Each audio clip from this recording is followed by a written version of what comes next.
이진우의 손에 잡히는 경제.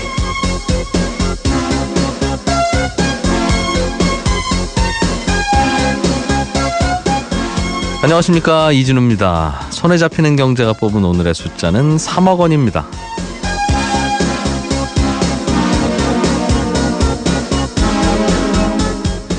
조금 전에 오늘의 숫자로 말씀드린 3억 원은 서울 강남 지역과 강북 지역의 비슷한 평수의 집값 차이입니다. 요즘 강남, 강북 할 것 없이 집값이 조금씩은 다들 올랐는데 강남 집값이 상대적으로 더 올라서 4년 전에는 1억 9천만 원이었던 차이가 이제는 3억 원대로 더 크게 벌어졌다는 겁니다. 이것 말고도 요즘 강남 집값은 부르는 게 시세다. 그런데 지방 집값은 또 줄줄이 하락하고 있다. 이렇게 상대적 박탈감을 느끼게 만드는 뉴스들이 계속 쏟아지고 있는데요. 이런 뉴스들이 늘어날수록 정부는 또 좌불안석이 되기 십상입니다.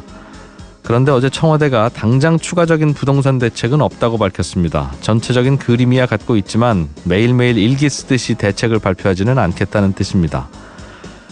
사실 정부가 대책을 많이 내놓는다고 해서 시장이 안정되는 건 아닙니다. 오히려 시장을 더 불안하게 만들 때도 많지요.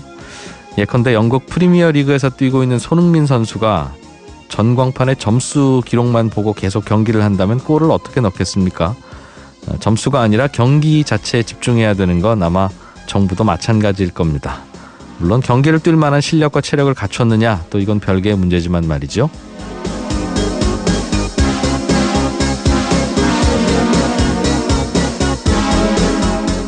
네, 1월 16일 손에 잡히는 경제입니다. 오늘은 직장인들이 1월 달에 꼭 해야 되는 숙제죠. 연말정산과 관련한 궁금증, 오늘 세무전문가 한 분 연결해서 풀어보겠고요. 지난주에 이어서 아르바이트로 일을 하는 분, 또 아르바이트를 고용한 사업주들이 꼭 알아야 되는 노무 관련 상식들 오늘 짚어보고 배워보겠습니다. 돈은 많이 버는 것 같은데 배당을 잘 안 하는 주식회사들이 있습니다. 배당 안 하는 이유가 뭡니까? 이거 이래도 됩니까? 라는 청취자분의 질문, 오늘 친절한 경제에서 배당에 대한 말씀 드리겠습니다. 자, 광고 듣고 오늘 준비한 순서 시작하겠습니다.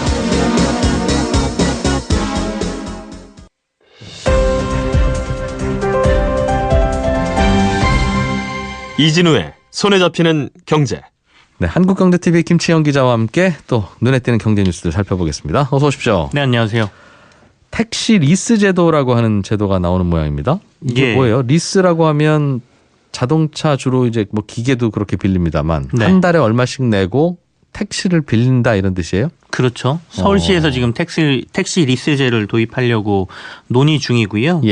일부 택시 기사들의 노조가 이제 뭐 두 개로 갈려져 있는데 한 군데 노조하고는 도입과 관련돼서 어느 정도 합의를 본 상태인데 개인 택시 기사들 쪽하고 또 다른 노조 쪽에서는 또 반대를 하고 있는 뭐 이런 상황인 거죠. 정확히 어떻게 하는 겁니까? 택시 리스제라는 게. 택시 리스제라고 하면 법인 택시 회사가 운송사업 면허와 차량을 택시기사에게 임대를 하고요. 일정 금액을 리스비로 받는 제도이거든요. 지금도 산업금 내라고 하면서 그 택시기사한테 이 차 몰고 가세요 하니까 사실상 산업금이 리스료 아니에요? 임대료? 그렇게 볼 수도 있습니다만은 이제 리스라는 건 이제 일종의 금융 비용이기 때문에 빌려 쓰는 데에 대한 금융 조달 비용 뭐 이런 것들이 계산되는 거잖아요. 그래서 이제 아예 리스제로 바꾸겠다. 그렇게 된다라고 하면 이제 그 법인 사업자하고 택시 기사가 계약 관계, 그러니까 근로자의 관계로 묶이는 게 아니고 이제 리스제를 하게 되면 각각 택시마다 개인 영업자가 된다라고 보시면 되겠죠. 그리고 나서 개인 택시처럼 그냥 자기 집 가져가서 운영한다는 거네요. 운행 시간이라든지 이런 것과 관련돼서는 이제 정부에서 리스제가 도입되면서 또 다른 여러 가지 뭐 규칙들이 나오겠습니다만 어쨌든 자기가 알아서 운행을 하면서 리스료만 낸다라고 하면 나머지 운행과 관련된 부분은 자유롭게 할 수 있다, 이렇게 보실 수 있는 거죠. 그렇군요. 이게 되면 지금 그런 회사 택시 운전하시는 분들은 좋아질까 안 좋아질까는 제 생각에는 도대체 그 리스료라는 게 한 달에 그럼 얼마 내면 내가 저 택시 받아서 쓸 수 있는 거냐, 이거에 좌우될 것 같은데요. 당장은 이제 그 산업금 내는 규모하고 리스료하고의 규모를 비교할 테고요. 뭐 만약에 산업금보다 훨씬 더 비싼 리스료를 내야 된다라고 하면 사실상 지금이 낫지 이게 무슨 뭐 도움이 되는 거야, 이렇게 생각하실 수도 있고, 그래서 지금 도입할 때 그러니까 임금이나 뭐 이런 부분과 관련된 다양한 보조 장치가 있어야 된다라는 주장이 같이 나오고 있는 이유가 그것 때문이고요. 네. 당장 반대를 하고 있는 가장 심하게 반대하시는 분들은 이제 개인 택시 운영하시는 분들입니다. 결국에는 이거 개인 택시 늘려주는 거고 똑같은 거 아니냐라고 보고 있는 것이고요. 예. 이분들이 주장하는 것들을 보면 1979년도에 그 택시 면허를 그 당시에는 이렇게 대여해주고 뭐 이런 것들이 많았다라고 해요. 그래서 이걸 금지시키면서 네. 그 당시에 지입차주라 그래서 자기 차를 가지고 이렇게 면허를 대여받아서 운행하시던 분들을 네. 한시 택시라는 제도를 도입했었는데 이게 결국엔 나중에 다 개인 택시로 전환이 됐고 네. 이번에 리스제를 하는 것도 결국에는 하다가 이것도 결국엔 개인 사업자가 되면서 이 개인 택시 사업자들은 더 어려워질 것이다라고 해서 가장 강하게 반발을 하고 있고요. 네. 또 일부 법인 택시에 있는 그 운전자들 분 중에서는 아까 말씀하신 것처럼 산학금보다 비용이 훨씬 더 올라갈 것 같아서 이건 네. 도리어 더 우리한테 안 좋은 것이다라고 얘기하시는 분도 있고 그리고 이게 결국에는 아까 말씀드린 대로 뭐 지입차하고 무슨 차이가 있느냐. 네. 리스제나 그거나 다를 게 없다 또 이렇게 얘기하시는 고민거리인데 사실은 산학금이 요즘 얼마나 되는지 몰라도 뭐 한 15만 원 정도 된다는 얘기를 얼마 전에 들은 바가 있어요. 네네. 그러면 한 20일 그 택시 가져가서 쓰시려면 한 300만 원 내야 된다는 거 아닙니까? 그런데 택시가 과연 그렇게 비싸야 되냐 하면 택시 한 대 얼마인지 자동차 회사에 물어보면 한 1,500만 원에서 2,000만 원 사이 한대요. 네네. 그러면 그거를 할부로 사서 그냥 기사님들이 회사 택시 기사님들이 그걸 할부로 사서 할부만 사면 그 내 차잖아요. 네네. 그거 그냥 운행하면 되는 거 아닙니까?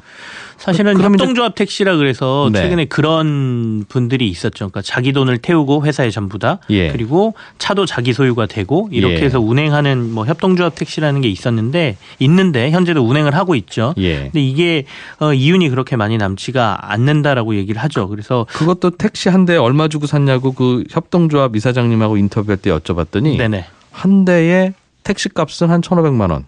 거기에 프리미엄으로 한 3,000만 원 붙어서 한 5,000만 원 가까이 주고 네. 샀다는 거예요. 네. 그래서 그 프리미엄을 왜 주고 삽니까? 택시는 자동차 회사가 만드는데 그랬더니 그 택시의 양을 줄이기 위해서 아무나 차 사고 나온다고 택시를 몰 수 있게 해주지 않는다는 거죠. 그러니까 네, 그렇죠. 기존 회사 택시의 이른바 택시 권리금 그걸 주고 사와야 된다는 거니까 아마 이 리스에도 역시 택시 권리금이 들어갈 거고 그러면 그게 결국은 산업금 개념이거든요. 그래서 택시 회사라고 하는 게 물론 이것저것 택시도 뭐 정비도 하고 해야 되지만 그냥 택시 회사라는 이유 하나만으로 그 택시 권리금을 받고 있는 물론 뭐 그렇게 생각하면 개인 택시도 마찬가지입니다만 그래서 이 문제를 어떻게 고민해야 될지 모르겠어요. 택시가 상당히 복합적인 문제들이 다 들어있거든요. 그러니까 지금 제도 운영 자체도 사실은 서울시에서 리스제라는 걸 꺼낸 이유 중에 하나는 전 세계에서 택시 사업자를 운영하는 방식이 대부분 다 리스제라는 데에서 아이디어를 좀 가져온 것 같다는 생각이 들어요. 그러니까 우리나라를 제외하고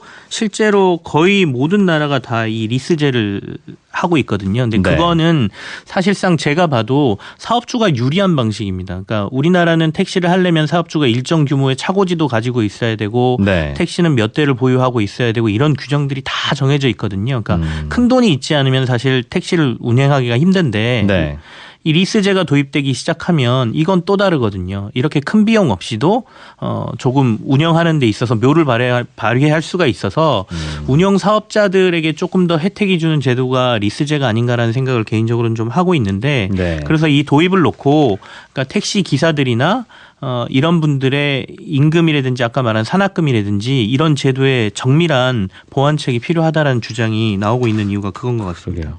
다른 나라들은 어떻게 운영하고 있어요? 근데 나라마다 택시라고 하는 개념이 우리나라처럼 사실상 대중교통의 범위에 집어넣어서 요금 규제도 강하게 하고 비싸게 받지 말라고 하고 그렇게 규제하려니까 그럼 우리는 뭘 먹고 살란 말입니까? 라는 질문에 대해서 그래서 그럼 택시기사가 늘지 않도록 우리가 막아줄게요. 이제 이러는 거 아니겠습니까?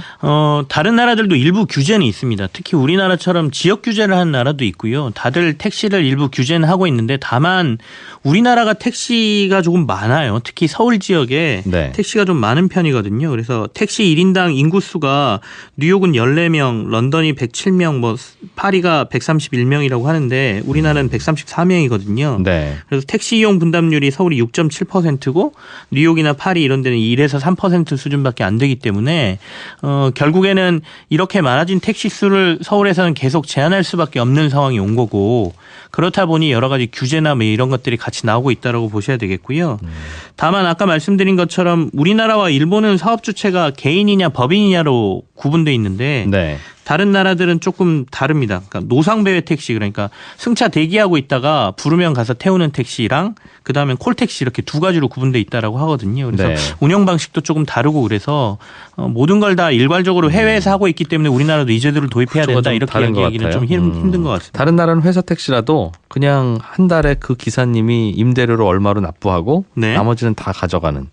또 생각해보면 또 우리 산업금제도 하고 그럼 똑같기도 하고요. 맞습니다. 고민을 좀 해볼 필요 있겠네요. 하나금융지주라고 하는 회사가 있어요. 여기 아래에 이제 하나은행, 무슨 하나카드 등등 이 자회사들이 쭉 있는 그걸 다 지배하는 회사죠? 네, 그렇습니다. 그 회사의 회장 뽑는 걸 가지고 좀 시끄러운 모양입니다. 지난 연말부터 지금 계속 이 얘기가 나오고 있는데요. 지난 연말에는 이제 이 하나금융지주 회장을 새로 뽑는 데 있어서 회추위라 그래서 회장 추천위원회라는 게 있거든요. 네. 거기에서 이제 그 흔히 말하는 숏리스트라 그래서 대상군을 좀 줄여서 올리면 이걸 이사회에서 결정하는 이런 구조인데요. 이 회추위 안에 현재 그 회장이 포함이 되고 그 안에서 회장 선임 새로운 회장을 뽑는데 대상들을 올려놓는다. 그래서 네. 이걸 이제 셀프 추천이라고 얘기를 했었거든요. 이거 자체가 모양새가 이상하다 하지 마라. 이렇게 금융감독 당국이 이제 하나금융지주에다 얘기를 했었고요. 네.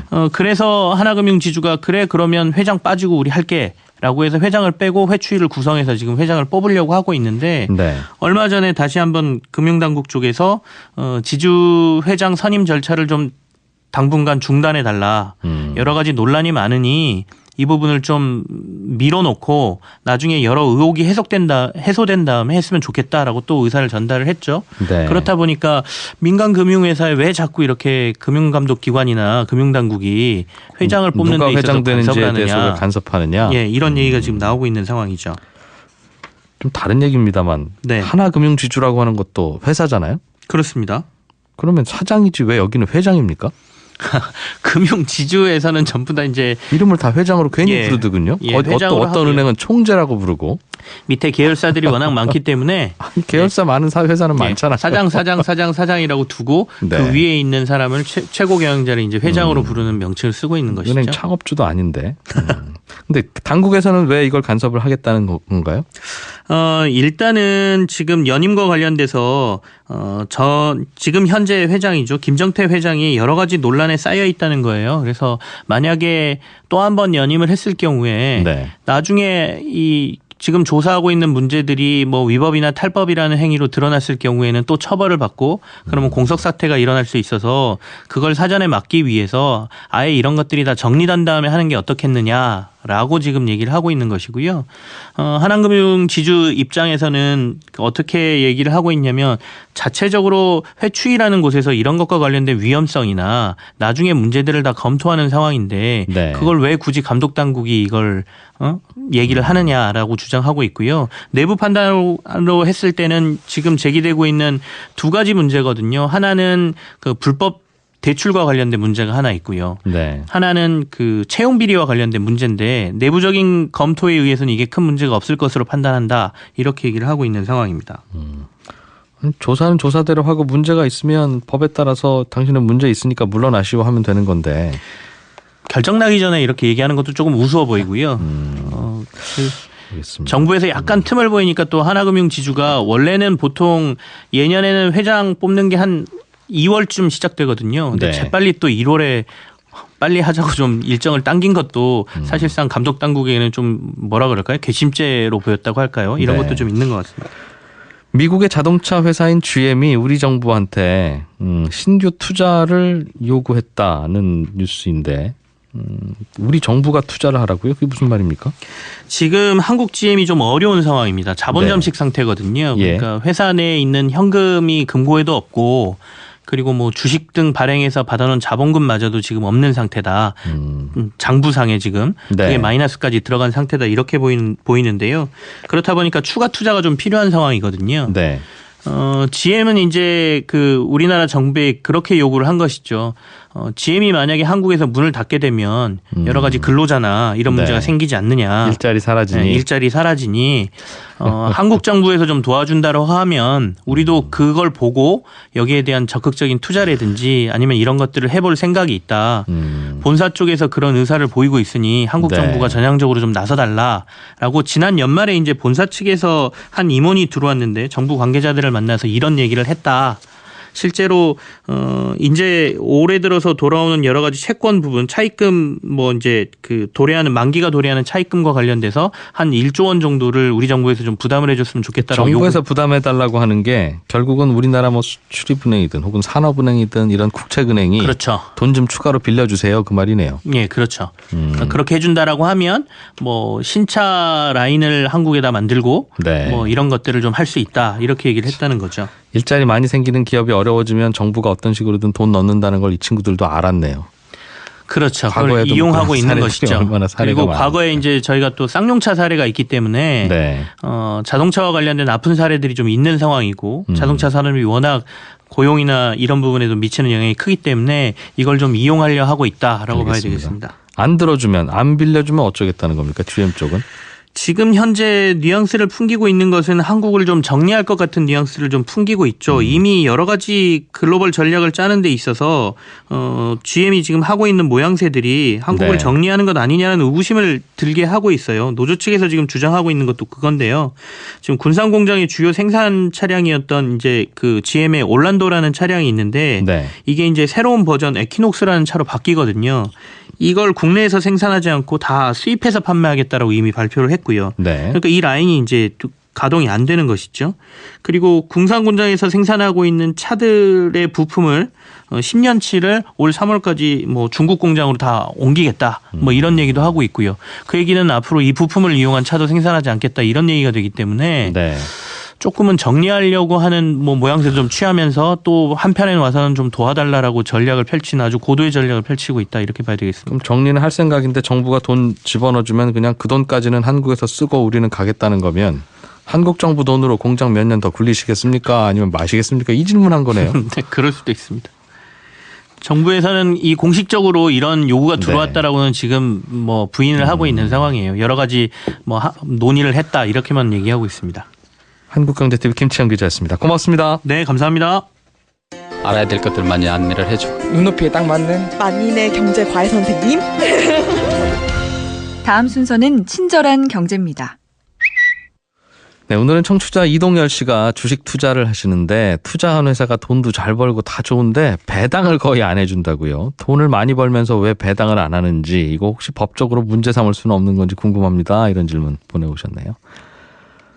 회사가 돈을 잘 벌면서 주주들한테 배당을 잘 안 하는 경우들이 있는데 그런 회사는 두 가지 이유가 있습니다. 그러니까 하나는 좋은 이유고요. 하나는 나쁜 이유인데 나쁜 이유부터 하나 말씀드리면 그 회사의 대주주가 이 회사는 내 거라고 그냥 생각하고 있기 때문에 그렇습니다.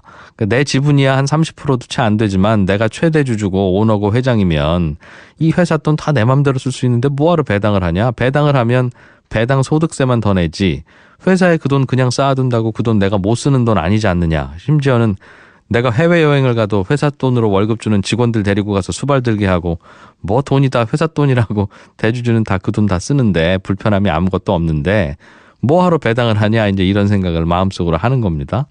그러니까 배당을 하게 되면 모든 주주들한테 다 해야지 회장님한테만 할 수는 없거든요. 그러면 회장 입장에서는 왜 내 돈과 다름없는 회사 돈을 다른 주주들한테 나눠주느냐 싫으냐 싫다 이럴 수 있습니다. 그러니까 배당은 꼭 해야 되는 건 아니거든요. 배당을 할 때는 이사회에서 결정을 하고 주총에서 승인받으면 되는데 이사회는 대부분 대주주가 장악하고 있으니까 대주주가 배당하기 싫으면 안 하는 겁니다. 이게 배당을 안 하는 방금 말씀드린 나쁜 이유고요.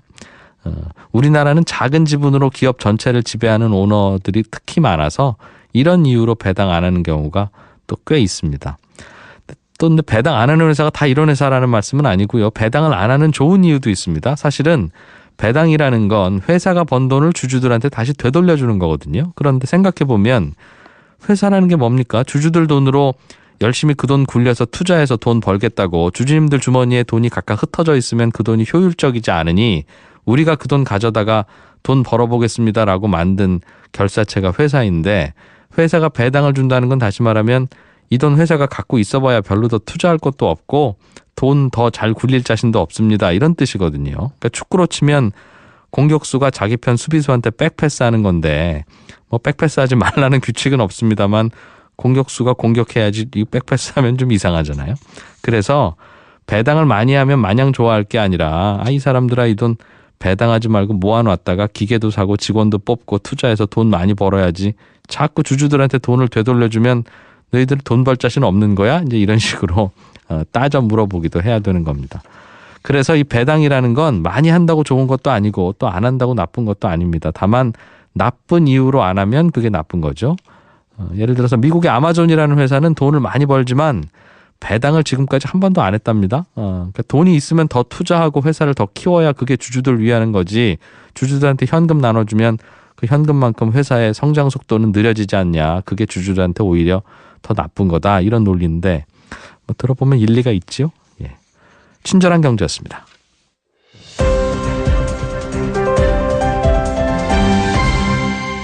경제를 생각하는 사람들의 즐거운 습관. 이진우의 손에 잡히는 경제. 네, 이제 연말정산 시즌이라 저희 홈페이지에도 연말정산과 관련한 다양한 질문들이 평소보다 더 많이 몰려옵니다. 그래서 궁금하실 것 같은 질문들 저희가 뽑아서 오늘 세무 전문가 한 분 모셔서 답을 좀 들어보려고요. 조중식 세무사를 전화로 연결했습니다. 안녕하십니까? 네, 안녕하세요. 네, 저희 청취자 안은지 씨께서 질문 주셨는데 올해 이분이 회사를 옮기셨나 봅니다. 그런데 한 번 옮긴 게 아니라 작년이죠. 작년에 이직을 하셨는데 2번 옮겼다. 그러니까 ABC 세 회사에 작년에 다닌 건데 그러면 연말정산 이거 어디 가서 해야 됩니까? 이 질문이네요.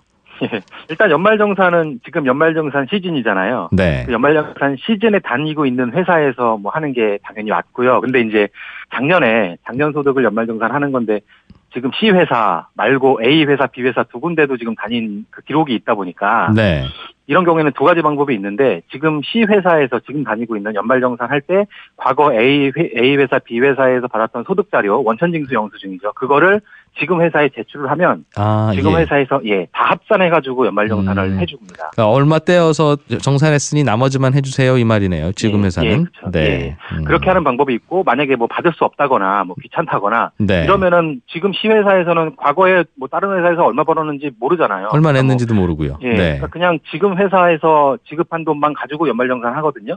그렇게 되면 어쨌든 정산이 끝난 게 아니에요. 연말정산을 하겠지만 그때는 5월 달에 이제 사업자들 그 이듬해 5월에 그렇죠. 사업자들 종합소득세 신고할 때 올해 5월이 되겠죠. 네. 사업자들 종합소득세 신고할 때 그 근로자들도 똑같이 과거에 이제 연말정산 합산이 안 된 그 회사에서 다닌 소득까지 전부 다 합해서 다시 종합소득세 신고를 해야 됩니다. 알겠습니다. 다니던 회사가 중간에 문을 닫으면 예를 들면 잘 다니다가 9월쯤 문을 닫고 폐업을 하면 연말정산 해줄 직원도 없을 거 아니겠습니까? 연말정산은 회사가 도와주는 건데 그럴 경우는 어떠죠?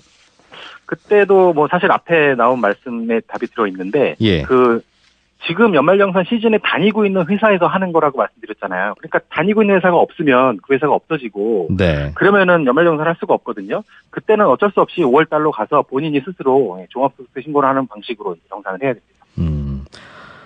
그 공제 항목이라고 하는 게 그러니까 예를 들면 1월 달부터 7월 달까지 회사를 다녔다 아니면 7월부터 연말까지 회사 다녔다면 예를 들면 신용카드 쓴 거나 의료비 쓴 거나 한 것도 7월부터 그 회사 그 소득이 있는 기간 동안 쓴 것만 공제됩니까? 아니면 그냥 취업 준비하던 때 쓰던 의료비 올해 쓴 거라면 같은 해 쓴 거라면 신용카드 이런 것도 다 같이 공제가 됩니까? 뭐 의료비, 교육비, 보험료, 그다음에 뭐 그런 이제 주택자금, 뭐 신용카드 이런 공제들이 다 근로소득자한테만 주는 혜택이거든요. 연말정산할 때. 그러다 보니까 근로소득이 있는 기간에 대해서만 가능해요. 그게. 그래서 만약에 말씀하신 대로 7월에 입사했다면 연말정산 간소화 자료도 뭐 일단은 우리가 다운을 받으면 1월부터 12월까지 다 나오긴 할 텐데 그 항목들은 7월부터 그 나온 기록만 제출을 해야 됩니다. 내가 알아서 구분해서 그렇죠. 7월 이후에 의료비도 7월 이후에 회사 다니는 기간 동안 썼던 것만 써야 된다 이 말이죠. 맞습니다. 그렇군요. 알겠습니다. 맞벌이 하는 부부들이 제일 궁금해하시는 게 두 분 다 연말정산을 해야 되는데 집안의 경제라고 하는 건 같은 바구니에 넣어서 돈 쓰는 경우가 많지 않습니까? 의료비라고 하는 게 이게 엄마 돈으로 간 병원인지 아빠 돈으로 간 병원인지 당연히 구분이 안 가니까 그거를 엄마 돈으로 갔다고 해야 되는 건가 아빠 돈으로 갔다고 해야 되는 건가 이건 이제 양쪽으로 알아서 선택할 수 있는 것 같은데 그래서 둘 중에 연봉 많은 분한테 몰아주는 게 좋습니다. 이런 요령은 알려주십니다만 그게 또 늘 맞는 게 아니라면서요? 예, 그런 일반적으로는 맞는데요. 그러니까 소득이 많은 사람이 어쨌든 세금이 많을 테니까 그 사람이 혜택받는 게 좋긴 한데 이제 의료비나 신용카드 공제 같은 경우에는 최저 사용 기준이라는 게 있어요. 그러니까 의료비는 연봉의 3% 이상을 쓰지 않으면 전혀 공제 혜택이 없거든요. 그런 경우에는 의료비가 만약에 뭐 많이 썼다면 상관이 없겠지만 그렇게 많지 않은 경우에는 연봉이 많은 사람 쪽으로 넣어버리면 최저 사용 기준 자체도 높잖아요. 그런 경우에는. 그렇습니다. 그러면 아예 공제를 못 받을 수도 있거든요. 그래서 이제 그런 경우에 의료비가 많지 않다. 신용카드 쓴 것도 그렇게 많지 않다라고 하면 연봉이 적은 사람한테로 오히려 몰아주는 공제 신청을 하는 게 그럴 수도 있다는 거네요. 근데 이제 조심하셔야 되는 게요. 그 의료비, 뭐 자녀의 의료비다, 자녀의 교육비다, 뭐 자녀의 보험료다 이런 것들이 일단은 기본공제 부양가족으로 신청을 하잖아요. 누군가가 부부 중에 누군가가 신청을 할 텐데 만약에 아빠가 만약에 자녀를 부양가족으로 신청을 했다면 그 자녀에 대한 의료비, 교육비 이런 것들은 아빠밖에 못 받아요. 그러니까 부양가족은 기본적인 1인당 150만 원 소득공제를 받는 부양가족으로는 아빠가 집어넣는데 그 의료비 지출, 뭐 교육비 지출 이런 거는 엄마가 공제받는다 이건 안 되거든요. 그러니까 한 사람으로 정해서 모든 사람 그 사람이 전부 모든 공제를 신청할 수가 있도록 돼 있어요. 그럼 아예 부양가족 신청할 때 우리 딸 얘를 엄마 아래로 넣을 거냐 아빠 아래로 넣을 거냐도 결정해야 된다고요? 그렇다 보니까 사실 뭐 아까 말씀드린 대로 예외적으로 의료비나 신용카드 같은 경우에는 뭐 소득이 적은 사람한테 공제를 넣는 게 유리한 경우도 물론 있긴 하겠지만 다른 공제까지 그렇게 되면 다 가야 되잖아요. 그 사람한테. 그렇죠. 그러다 보니까 굉장히 복잡한 함수네요. 그렇습니다. 그래서 전체적으로 봤을 때는 어쨌든 간에 그래도 소득이 많은 사람 쪽으로 그 신청을 하는 게 전체적으로는 유리할 거다라고 보는 게 사실 맞을 것 같아요. 그럼 사실은 제대로 해보려면 그럼 다 엄마가 하는 걸로도 해보고 아빠가 하는 걸로도 해보고 비교해야 되는데 이게 간단한 계산기가 아니겠습니까? 이거는. 알겠습니다.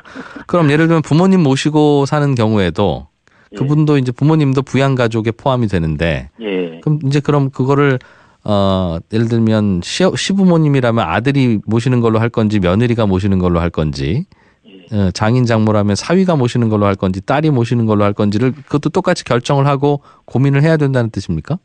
그것도 선택할 수 있습니다. 꼭 그 친자녀죠. 꼭 시어머니라고 하면 아들이 꼭 받아야 되는 건 아니고요. 알겠습니다. 며느리가 받을 수도 있으니까 유리한 쪽으로 가는 게 맞겠죠. 그러면 예를 들면 부모님이 어디 가서 기부하신 돈도 그 부모님이 피부양자라면 그러니까 아들, 딸이 모시는 중이라면 아들, 딸 누군가의 연말정산 서류에 기부금 영수증으로 넣을 수 있을 텐데 그것도 그 부모님이 딸 소속인지 아들 소속인지 사위 소속인지에 따라서 달라요? 맞습니다. 그것도 이제 부양가족으로 일단 신청을 뭐 누군가 했으면 그 사람이 그 부모님 이름으로 예를 들어 뭐 교회에 헌금했다거나 한 내용이 있으면 이제 자기의 기부금인 것처럼 신청을 할 수가 있는데 근데 이제 한 가지 바뀐 거거든요. 작년에. 이게 뭐냐면 일단은 부양가족이어야 돼요. 부양가족이 되기 위해서는 소득이 없어야 되잖아요. 뭐 정확히 말하면 연간 소득 금액 100만 원 이하인데 어쨌든 그 금액을 넘지 않는 만큼의 소득만 있어야 되는데 이 기부금 같은 경우에는 혹시 그 소득이 넘어서 그 소득은 충족은 해야 되는데 연령 요건이 있죠. 연령 요건 죄송합니다. 그 연령이 이제 부모님 같은 경우 60세가 넘어야지만 나의 부양가족으로 넣을 수가 있거든요. 소득공제 신청을.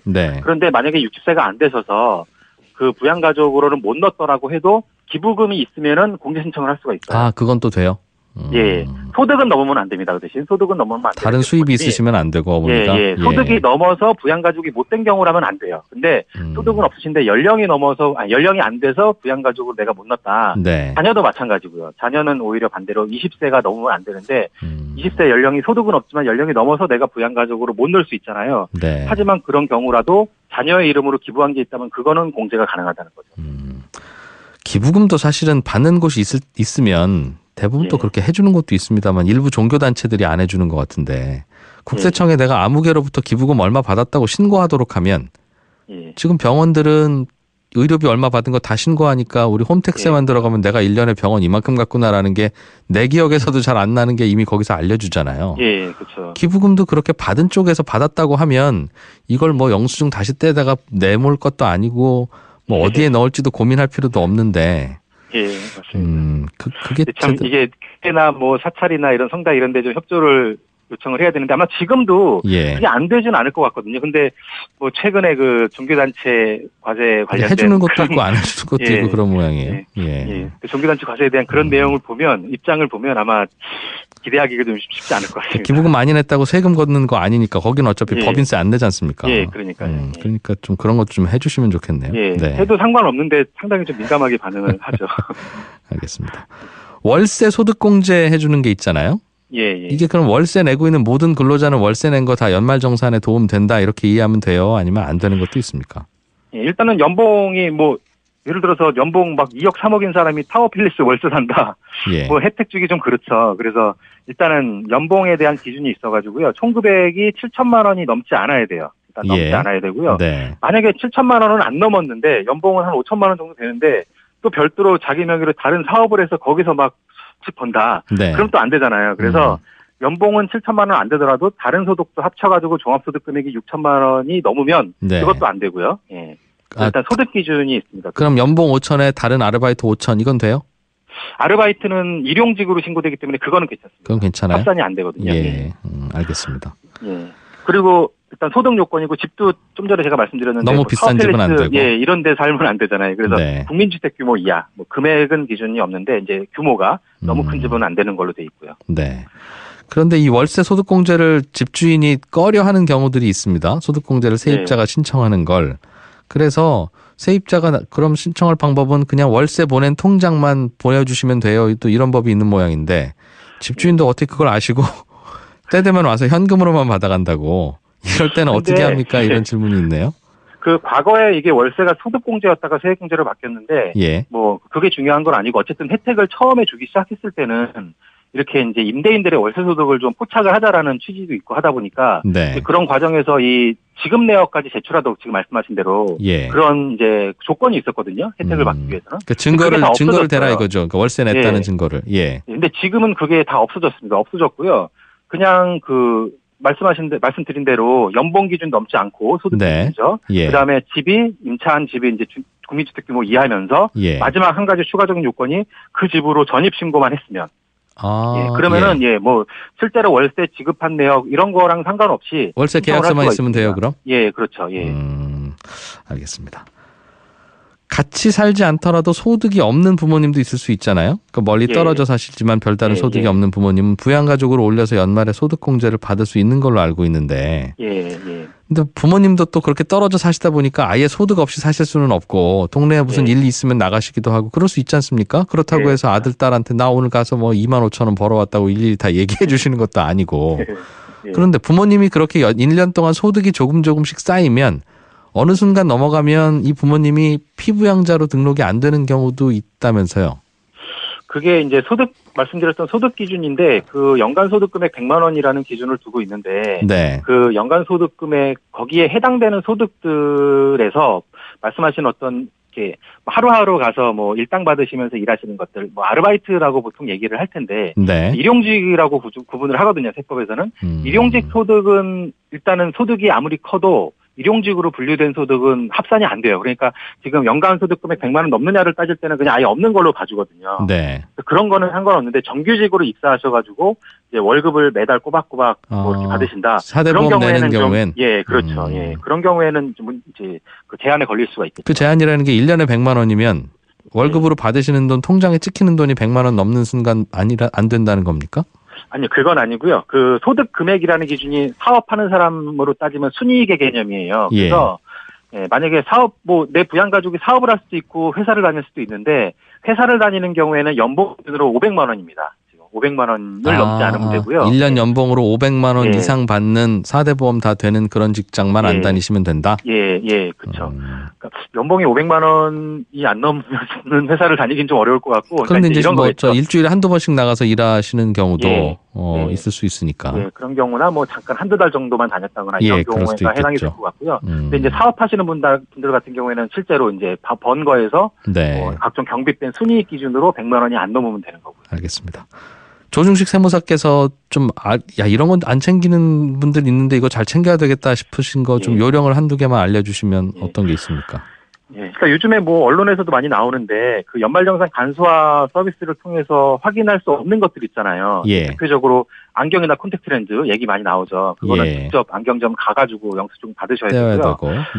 그리고 뭐 휠체어나 보청기 이런 장애인 보장구 같은 것도 이제 보통 안 나오거든요, 잘. 그것도 혹시 지출한 게 있으면 챙기시고, 뭐 중고생 자녀 교복 구입비 1년에 이제 50만 원까지 되는데 그것도 따로 챙기셔야 될 것 같고요. 그다음에 뭐 유학을 보냈다 자녀 해외 교육비 병원비는 해외 병원에서 지출한 의료비 안 돼요. 그런데 유학비는 되거든요. 그래요? 그것도 당연히 해외 교육비 됩니다. 그것도 당연히 뭐 해외 교육기관에서 우리나라 국세청에 자료 보낼 일은 없으니까 그것도 이제 별도로 챙기셔야 되는 게 있고요. 그 다음에 그 올해부터 또 새로 의료비 중에 난임 시술비가 공제율이 20%로 올랐어요. 다른 의료비들은 다 15%인데 난임 시술비는 20%로 올랐는데 아기 잘 안 생겨서 치료받은 것들, 뭐 시험관, 뭐 인공수정 이런 것들이겠죠. 근데 저도 아직은 이거 확인을 안 해봐서 잘 모르겠는데 아마 그 국세청 자료에 연말정산 간소화 자료에 어떤 병원에서 얼마의 의료비를 썼다라고 나오는데 거기에 그 중에 난임 시술비는 얼마다 이렇게 나오지는 않을 거거든요. 알겠어요. 따로 챙겨봐야 된다는 거죠. 따로 이거는 이만큼은 난임 시술비다라고 따로 회사에 좀 이렇게 알려주시는 게 필요할 것 같습니다. 혜택을 더 받으려면. 알겠습니다. 조중식 세무사였습니다. 고맙습니다. 감사합니다. 95.9 MBC 라디오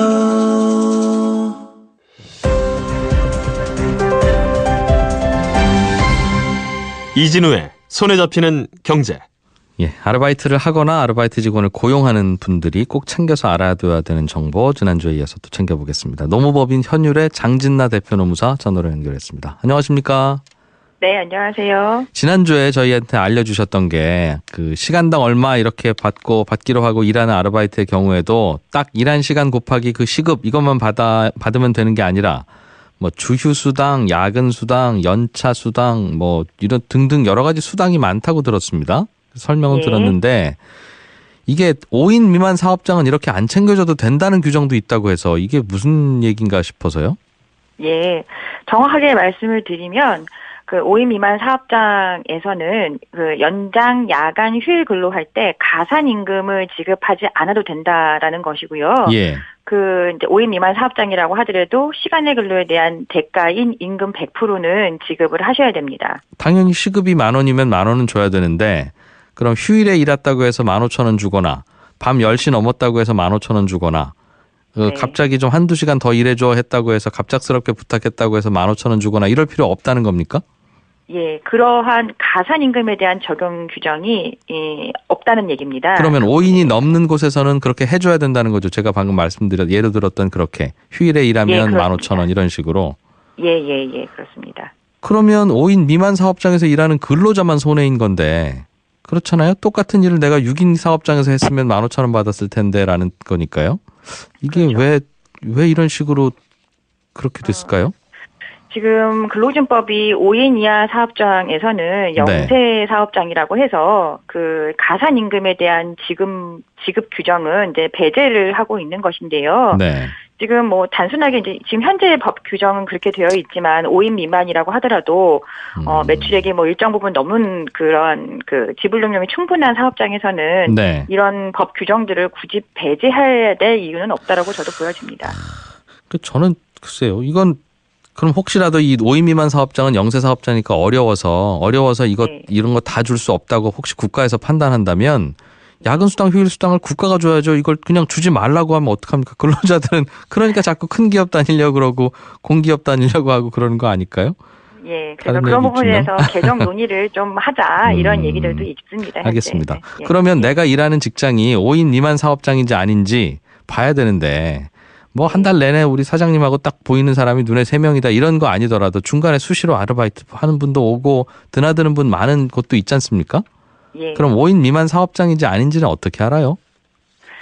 이건 이제 평균적인 개념으로 산정을 하는데요. 그 이제 산정 사유가 발생한 날로부터 이제 한 달을 소급을 해서 그 기간 동안에 이제는 매일매일 출근한 정규직 인원, 그다음에 임시직 인원, 그다음에 아르바이트, 외국인 근로자들 이런 근로자들을 모두 다 합산을 합니다. 네네. 그리고 근로자 수에는 그 좀 작은 사업장 같은 경우에는 가족들이 나와가지고 일을 돕는 경우도 있거든요. 예. 그럴 때에는 이런 가족들까지도 근로자 수에 다 포함을 해서 한 번이라도 얼굴 보인 분은 다 일단 넣고. 그렇죠. 예. 거기서 이제 임금을 받으면서 일을 하는 사람들은 어쨌든 다 합산을 하고요. 네. 그렇게 합산한 그 숫자를 가동 일수로 나눕니다. 그래서 5 이상의 그 숫자가 나오면 5인 이상 사업장이 되는데요. 예. 5인 미만 사업장, 5인 미만의 그 숫자가 나왔다고 하더라도 전체 그 가동 일수 동안에 네. 그 근로자 수가 5인 이상이 넘는 날이 절반 이상이 되면 알겠어요. 5인 이상 사업장을 판단을 합니다. 그러니까 오늘은 내 눈에 얼굴 보인 분 나 포함해서 오늘은 6명, 다음 날은 3명, 2명, 7명, 8명, 10명, 3명 이렇게 하더라도 그건 그거 다 평균 내서 5 넘으면 5인 사업 이상 사업장인 거고.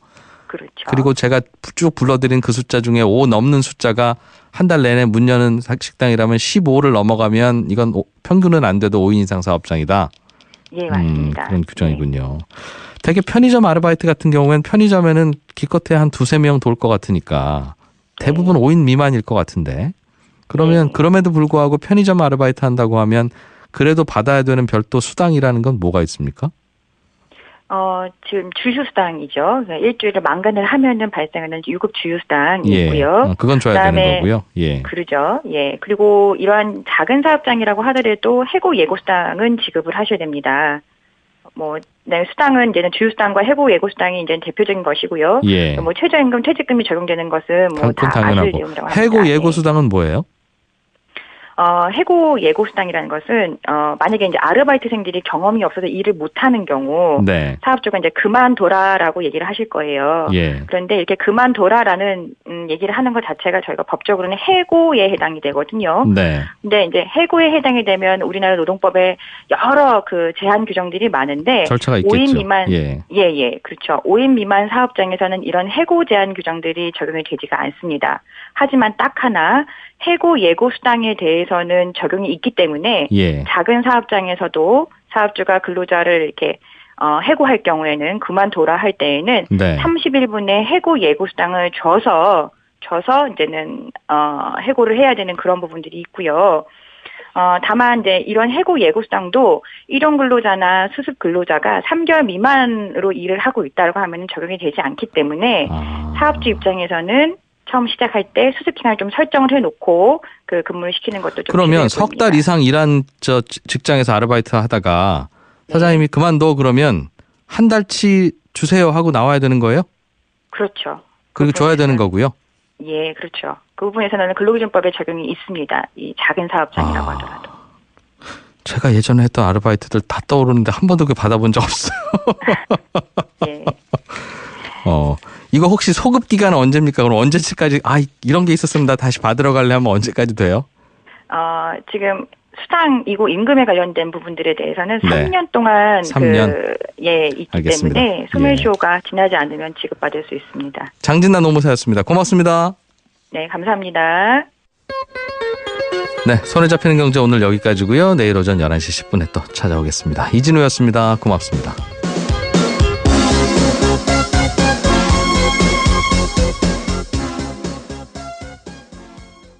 같은 거 아니냐라고 보고 있는 것이고요. 예. 이분들이 주장하는 것들을 보면 1979년도에 그 택시 면허를 그 당시에는 이렇게 대여해주고 뭐 이런 것들이 많았다라고 해요. 그래서 이걸 금지시키면서 네. 그 당시에 지입차주라 그래서 자기 차를 가지고 이렇게 면허를 대여받아서 운행하시던 분들을 네. 한시 택시라는 제도를 도입했었는데 이게 결국엔 나중에 다 개인 택시로 전환이 됐고 네. 이번에 리스제를 하는 것도 결국에는 하다가 이것도 결국엔 개인 사업자가 되면서 이 개인 택시 사업자들은 더 어려워질 것이다라고 해서 가장 강하게 반발을 하고 있고요. 네. 또 일부 법인 택시에 있는 그 운전자들 분 중에서는 아까 말씀하신 것처럼 산학금보다 비용이 훨씬 더 올라갈 것 같아서 이건 네. 도리어 더 우리한테 안 좋은 것이다라고 얘기하시는 분도 있고, 그리고 이게 결국에는 아까 말씀드린 대로 뭐 지입차하고 무슨 차이가 있느냐, 네. 리스제나 그거나 다를 게 없다, 또 이렇게 얘기하시는 고민거리인데 사실은 산학금이 요즘 얼마나 되는지 몰라도 뭐 한 15만 원 정도 된다는 얘기를 얼마 전에 들은 바가 있어요. 네네. 그러면 한 20일 그 택시 가져가서 쓰시려면 한 300만 원 내야 된다는 거 아닙니까? 그런데 택시가 과연 그렇게 비싸야 되냐 하면 택시 한 대 얼마인지 자동차 회사에 물어보면 한 1,500만 원에서 2,000만 원 사이 한대요. 네네. 그러면 그거를 할부로 사서 그냥 기사님들이, 회사 택시 기사님들이 그걸 할부로 사서 할부만 사면 그 내 차잖아요. 네네. 그거 그냥 운행하면 되는 거 아닙니까?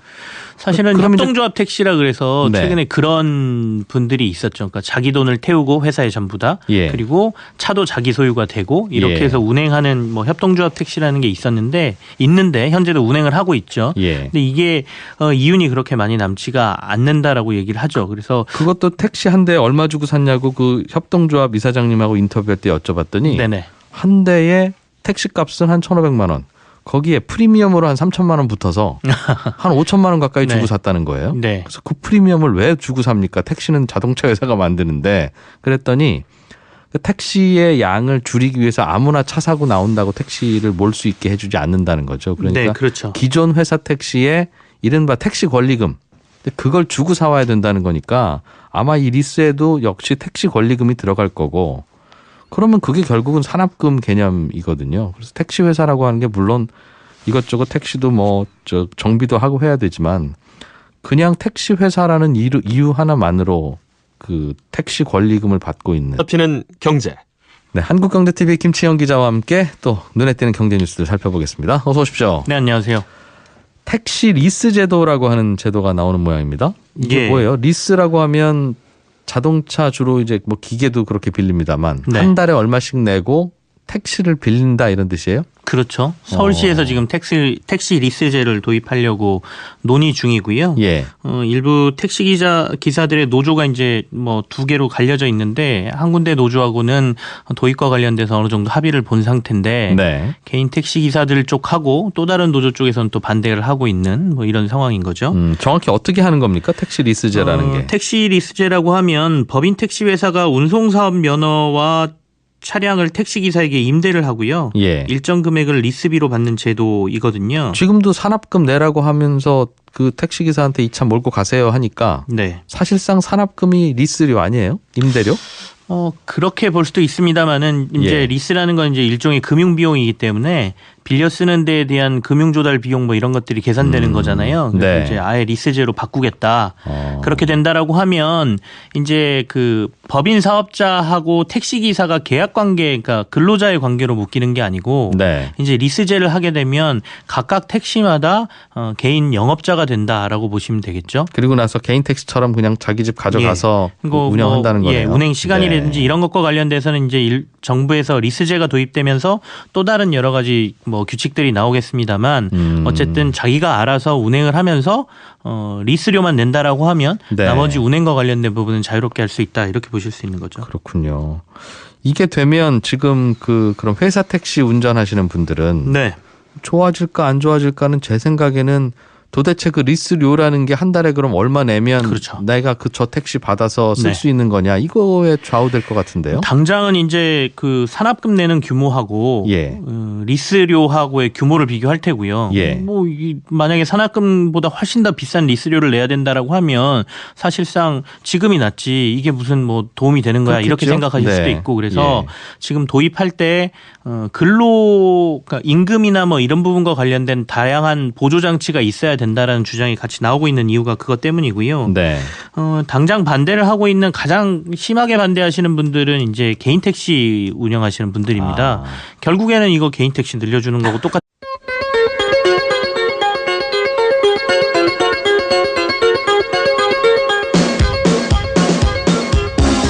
이진우의 손에 잡히는 경제.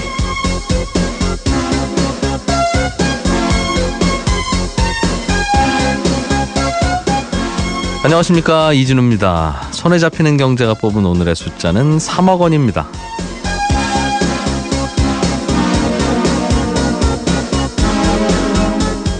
예, 조금 전에 오늘의 숫자로 말씀드린 3억 원은 서울 강남 지역과 강북 지역의 비슷한 평수의 집값 차이입니다. 요즘 강남, 강북 할 것 없이 집값이 조금씩은 다들 올랐는데 강남 집값이 상대적으로 더 올라서 4년 전에는 1억 9천만 원이었던 차이가 이제는 3억 원대로 더 크게 벌어졌다는 겁니다. 이것 말고도 요즘 강남 집값은 부르는 게 시세다. 그런데 지방 집값은 또 줄줄이 하락하고 있다. 이렇게 상대적 박탈감을 느끼게 만드는 뉴스들이 계속 쏟아지고 있는데요. 이런 뉴스들이 늘어날수록 정부는 또 좌불안석이 되기 십상입니다. 그런데 어제 청와대가 당장 추가적인 부동산 대책은 없다고 밝혔습니다. 전체적인 그림이야 갖고 있지만 매일매일 일기 쓰듯이 대책을 발표하지는 않겠다는 뜻입니다. 사실 정부가 대책을 많이 내놓는다고 해서 시장이 안정되는 건 아닙니다. 오히려 시장을 더 불안하게 만들 때도 많지요.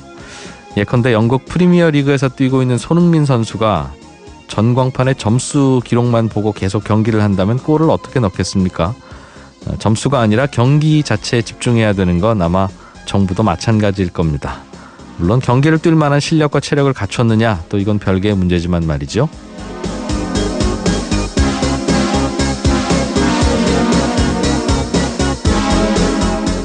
네, 1월 16일 손에 잡히는 경제입니다. 오늘은 직장인들이 1월 달에 꼭 해야 되는 숙제죠. 연말정산과 관련한 궁금증 오늘 세무전문가 한 분 연결해서 풀어보겠고요. 지난주에 이어서 아르바이트로 일을 하는 분, 또 아르바이트를 고용한 사업주들이 꼭 알아야 되는 노무 관련 상식들 오늘 짚어보고 배워보겠습니다. 돈은 많이 버는 것 같은데 배당을 잘 안 하는 주식회사들이 있습니다. 배당 안 하는 이유가 뭡니까? 이거 이래도 됩니까? 라는 청취자분의 질문 오늘 친절한 경제에서 배당에 대한 말씀 드리겠습니다. 자, 광고 듣고 오늘 준비한 순서 시작하겠습니다.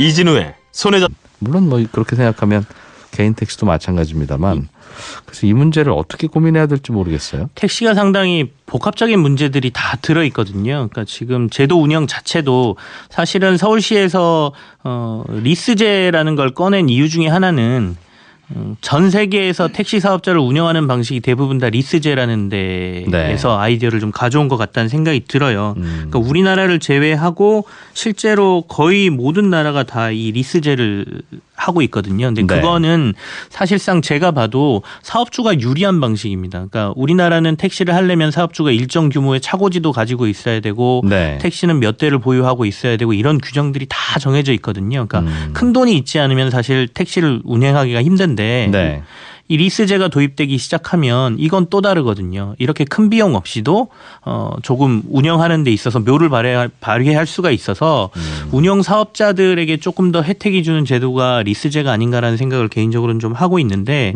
그래서 이 도입을 놓고 그러니까 택시 기사들이나 이런 분들의 임금이라든지 아까 말한 산학금이라든지 이런 제도에 정밀한 보완책이 필요하다라는 주장이 나오고 있는 이유가 그건 것 같습니다. 다른 나라들은 어떻게 운영하고 있어요? 근데 나라마다 택시라고 하는 개념이 우리나라처럼 사실상 대중교통의 범위에 집어넣어서 요금 규제도 강하게 하고 비싸게 받지 말라고 하고 그렇게 규제하려니까 그럼 우리는 뭘 먹고 살란 말입니까? 라는 질문에 대해서 그래서 그럼 택시기사가 늘지 않도록 우리가 막아줄게요. 이제 이러는 거 아니겠습니까? 다른 나라들도 일부 규제는 있습니다. 특히 우리나라처럼 지역 규제를 하는 나라도 있고요. 다들 택시를 일부 규제는 하고 있는데 다만 우리나라가 택시가 조금 많아요. 특히 서울 지역에 택시가 좀 많은 편이거든요. 그래서 택시 1인당 인구수가 뉴욕은 14명, 런던이 107명, 뭐 파리가 131명이라고 하는데 우리나라는 134명이거든요. 그래서 택시 이용 분담률이 서울이 6.7%고 뉴욕이 나 파리 이런 데는 1에서 3% 수준밖에 안 되기 때문에 결국에는 이렇게 많아진 택시 수를 서울에서는 계속 제한할 수밖에 없는 상황이 온 거고 그렇다 보니 여러 가지 규제나 뭐 이런 것들이 같이 나오고 있다라고 보셔야 되겠고요. 다만 아까 말씀드린 것처럼 우리나라와 일본은 사업 주체가 개인이냐 법인이냐로 구분돼 있는데 다른 나라들은 조금 다릅니다. 그러니까 노상배회 택시 그러니까 승차 대기하고 있다가 부르면 가서 태우는 택시랑 그다음에 콜택시 이렇게 두 가지로 구분돼 있다라고 하거든요. 그래서 운영 방식도 조금 다르고 그래서 모든 걸 다 일괄적으로 해외에서 하고 있기 때문에 우리나라도 이 제도를 도입해야 된다 이렇게 얘기하기는 좀 힘든 것 같습니다. 다른 나라는 회사 택시라도 그냥 한 달에 그 기사님이 임대료를 얼마로 납부하고 나머지는 다 가져가는. 또 생각해보면 또 우리 산학금제도 하고 그럼 똑같기도 하고요. 맞습니다. 고민을 좀 해볼 필요 있겠네요. 하나금융지주라고 하는 회사가 있어요. 여기 아래에 이제 하나은행, 무슨 하나카드 등등 이 자회사들이 쭉 있는 그걸 다 지배하는 회사죠? 네, 그렇습니다. 그 회사의 회장 뽑는 걸 가지고 좀 시끄러운 모양입니다. 지난 연말부터 지금 계속 이 얘기가 나오고 있는데요. 지난 연말에는 이제 이 하나금융지주 회장을 새로 뽑는 데 있어서 회추위라 그래서 회장 추천위원회라는 게 있거든요. 네. 거기에서 이제 그 흔히 말하는 숏리스트라 그래서 대상군을 좀 줄여서 올리면 이걸 이사회에서 결정하는 이런 구조인데요.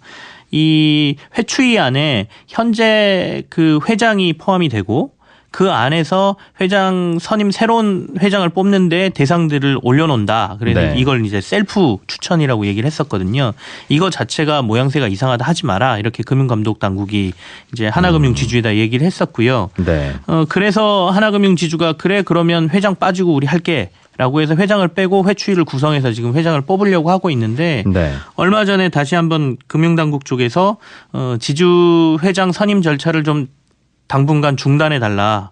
여러 가지 논란이 많으니 이 부분을 좀 밀어놓고 나중에 여러 의혹이 해소된 다음에 했으면 좋겠다라고 또 의사를 전달을 했죠. 네. 그렇다 보니까 민간 금융회사에 왜 자꾸 이렇게 금융감독기관이나 금융당국이 회장을 뽑는 데 있어서 간섭을 하느냐. 간섭하느냐. 예, 이런 얘기가 지금 나오고 있는 상황이죠. 좀 다른 얘기입니다만 네. 하나금융지주라고 하는 것도 회사잖아요. 그렇습니다. 그러면 사장이지 왜 여기는 회장입니까? 금융지주에서는 전부 다 이제 이름을 다 회장으로 괜히 부르더군요. 어떤 은행은 총재라고 부르고 밑에 계열사들이 워낙 많기 때문에 계열사 많은 회사는 많잖아요. 사장이라고 두고 네. 그 위에 있는 사람을 최고 경영자를 이제 회장으로 부르는 명칭을 쓰고 있는 것이죠. 은행 창업주도 아닌데. 근데 당국에서는 왜 이걸 간섭을 하겠다는 건가요? 일단은 지금 연임과 관련돼서 지금 현재 회장이죠. 김정태 회장이 여러 가지 논란에 쌓여 있다는 거예요. 그래서 만약에 또 한 번 연임을 했을 경우에 네. 나중에 이 지금 조사하고 있는 문제들이 뭐 위법이나 탈법이라는 행위로 드러났을 경우에는